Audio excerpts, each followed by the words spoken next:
بسم اللہ الرحمن الرحیم، میں ہوں سردار طیب خان اور آپ دیکھ رہے ہیں جی این این ٹی وی۔ آج ہمارے ساتھ جو شخصیت موجود ہیں، ثنا یوسف قتل کیس کا جو کہ تاریخی فیصلہ آیا تھا اسلام آباد سیشن کورٹ سے، سزائے موت کی سزا سنائی ہے عدالت نے، ایک تاریخی فیصلہ دیا ہے۔ اور اس حوالے سے ہمارے ساتھ موجود ہیں ثنا یوسف کے وکیل ہیں سردار محمد قدیر صاحب، ان سے تفصیل سے جانتے ہیں۔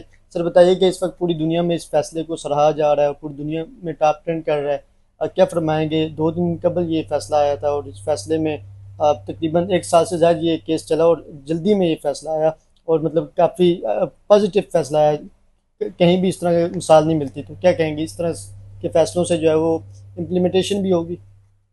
Thank you so much.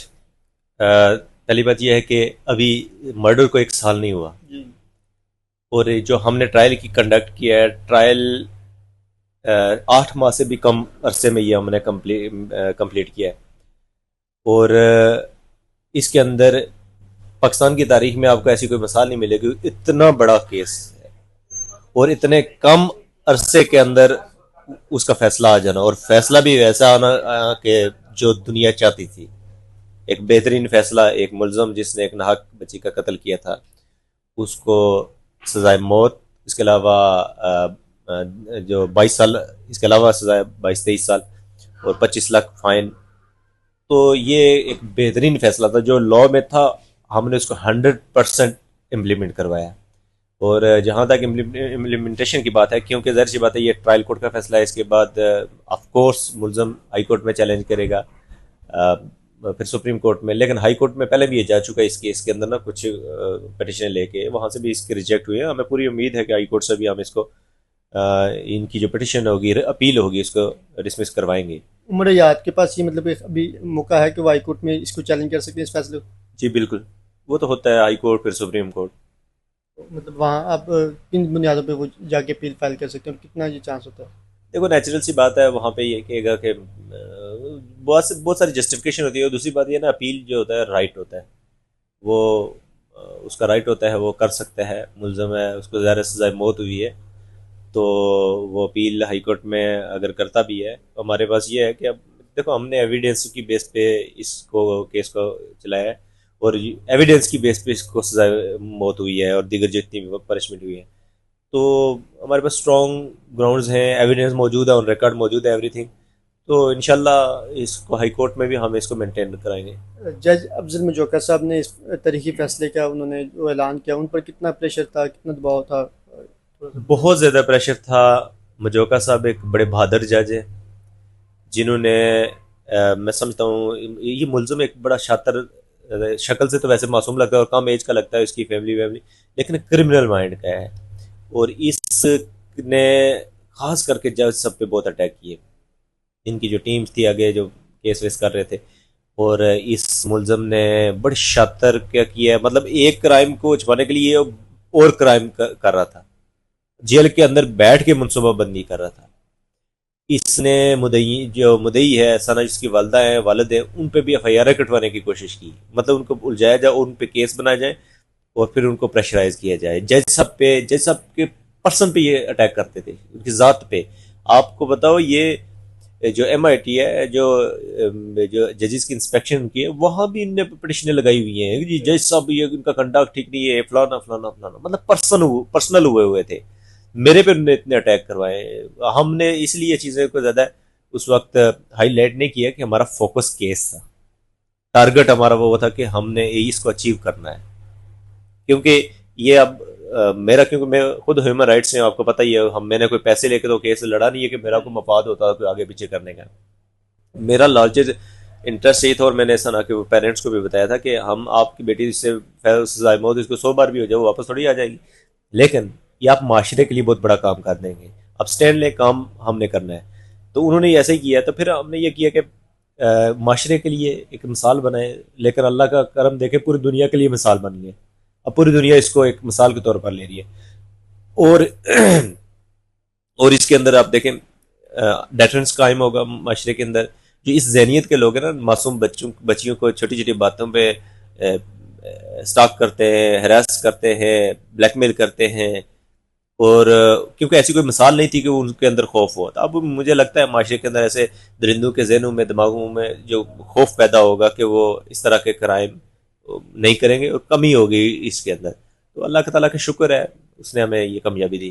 Us case میں کن کن مشکلات کا آپ قانونی مشکلات کا سامنا کرنا پڑا؟ بہت زیادہ. آپ دیکھیں جب یہ کیس ہوا تھا ہم نے انیشیل تقریباً 2 سے 2.5 ماہ میں اپنی ایویڈنس کمپلیٹ کر دی تھی. پروسیکیوشن سائڈ میں جو وٹنسز ہوتے ہیں ہم نے تقریباً 23 وٹنسز ہم نے ان کے کر دیے تھے. بقیہ 2 میجسٹریٹ رہ گئے تھے کہ وہ بھی اس میں تھے اور ایک آئی اور رہ گیا تھا. تو اس میں یہ تھا کہ اس کے بعد یہ کراس نہیں کر رہے تھے, کراس ایگزامینیشن جیرا نہیں کر رہے تھے. اور اس کے بعد جب ٹرائل کورٹ نے دیکھا کہ یار یہ تو کوئی کوپریٹ نہیں کر رہے, کیس کو چلانا ہی نہیں چاہتے یہ, تو پھر انہوں نے اسٹیٹ ایکسپینس پہ کونسل پوائنٹ کیا. اس کو انہوں نے ملزم سائڈ نے جا کے ہائی کورٹ میں چیلنج کیا. خادم حسین سومرا صاحب نے پھر اس کے اندر بڑی بہترین ججمنٹ دی, ان کے خلاف ان کو پٹیشن ڈسمس بھی کیا. اور ٹرائل کورٹ کو یہ ہے ڈائریکشن دی ہے کہ اس کیس کا جو فیصلہ ڈے ٹو ڈے کیا جائے, اور اس میں ڈائریکشن دی ہے کہ اگر یہ ایک اور موقع ان کو دیا تھا کہ صرف ایک موقع, کہ اگر یہ نہیں کرتے نیکسٹ ڈیٹ پہ جرا نہیں کرتے تو ان ہر صورت میں اسٹیٹ ایکسپینس پہ اپوائنٹ کیجیے. مینڈیٹری آرڈر ایک جاری کیا تھا, تو اس آرڈر نے بڑا کام کیا, حالانکہ انہی کی پٹیشن تھی لیکن وہ ہمارے لیے بڑی بہترین ثابت ہوئی. اس کے علاوہ پھر آئے واپس, پھر ایک اپرچونیٹی کے بجائے آنریبل ٹرائل کورٹ نے ان کو 20 اپرچونیٹیز دی ہیں. ٹھیک ہے, پھر بھی انہوں نے اس طرح کوپریٹ نہیں کیا. تو جب انہوں نے وہی ٹیکٹکس اٹیکنگ کرنا جیسے سب کی ذات پہ, ہماری سائڈ پہ جو مدعی پارٹی ہے ان کو اٹیک کرنا, یہ کام جب انہوں نے شروع کیا تھا, پھر کیونکہ اگر ٹرائل کورٹ اسٹیٹ ایکسپریس پہ کونسل اپوائنٹ نہیں کرتی تو بلکہ ٹرائل کورٹ پہ کے لیے تو عدالت بن جاتی ہے ہائی کورٹ کی, کیونکہ ڈائریکشن تھی یہ. اس کے بعد پھر دوبارہ اسٹیٹ کونسل اپوائنٹ ہوئے, پھر دوبارہ ہائی کورٹ چلے گئے. پھر چیف جسٹس صاحب کے پاس کیس لگا ان کی پٹیشن سردار سرفراز ڈوگر صاحب نے, انہوں نے بہترین فیصلہ کیا. انہوں نے ان کی ایک بار پھر پٹیشن ڈسمس کی اور بڑی اسٹرانگ آبزرویشن دی ہے ان کے کنڈکٹ کے بارے میں. اور میں آپ کو بتاؤں اس میں ان کو 3 بار یہ انہوں نے چیلنج کیا ہے, 2 بار ہائی کورٹ میں, ایک بار سیشن میں رانا ناصر جاوید صاحب کے پاس. تینوں کے اندر ان کے خلاف, ان کے کنڈکٹ کے خلاف آبزرویشن آئی ہے کہ یہ ان کے کنڈکٹ ٹھیک نہیں ہے. ٹرائل کورٹ تو ہر روز آبزرو کر رہی تھی, لیکن ہائی کورٹ کے اندر بھی اور ادھر تو بڑی مشکلات ہوتی ہیں. لیکن خیر کیس بھی تو اتنا بڑا تھا, اس میں ہم مینٹلی بھی تو پریپیئر تھے کہ ایسا ہوگا. آپ سمجھتے ہیں کہ میڈیا پہ ہائی لائٹ ہوا تھا, عطا صاحب بھی گئے تھے, ثنا یوسف کے گھر گئے تھے, انہوں نے کہا تھا کہ ہم اس کیس کو حکومتی سطح پہ بھی اس کو ہم کوشش کریں گے کہ مثالی بنائیں گے. آپ کا بھی کہا تھا کہ ایک اچھے وکیل ہیں اور اچھا کام کر رہے ہیں, اور ہمیں امید ہے کہ یہ آگے اس کو اچھی طرح لے کے چلیں گے. اور ہم نے دیکھا پھر 2 دن پہلے اس پر تاریخی فیصلہ بھی ہے اور دنیا آپ کو اپریشیٹ کر رہی ہے. ثنا کے والدین آپ کو اپریشیٹ کریں, یاسین ملک صاحبہ جو ہیں انہوں نے بھی آپ کو اپریشیٹ کیا. تو یہ بتائیں کہ حکومت پاکستان کا کتنا پازیٹیو رول رہا ہے اس میں؟ دیکھیں بہت سارے لوگ باتیں کر رہے تھے کہ جی دوسرے جو اپنے ہوتے ہیں نا, کہ پتہ نہیں میں شاید کوئی مخالف سائڈ کے ہوں. تو میں نے دیکھا اس جو ہماری حکومت ہے شہباز شریف صاحب کی, وزیر داخلہ صاحب خاص کر طاہر صاحب سے, وزیر قانون, وزیر ہیومن رائٹس اور کافی سارے دیگر جو ہے, انہوں نے بڑے اچھا انسانیت کا مظاہرہ کیا. ہمیں تو کوئی اس میں فیور تو چاہیے نہیں تھا نا, صرف یہ تھا کہ گورنمنٹ کی طرف سے ایکسپورٹ, اخلاقی سپورٹ انہوں نے بہت اچھی کی ہے. یہ بڑا اچھا کوپریشن رہا ان کا, اور اللہ کا شکر ہے کسی قسم کی باہر کی مداخلت کا میں سامنا نہیں فیس کرنا پڑا. میں سمجھتا ہوں کہ میں شکریہ ادا کرتا ہوں یہ وزیر داخلہ محسن نقوی صاحب کا, عطا طاہر صاحب ایک بہت گریٹ بندے ہیں.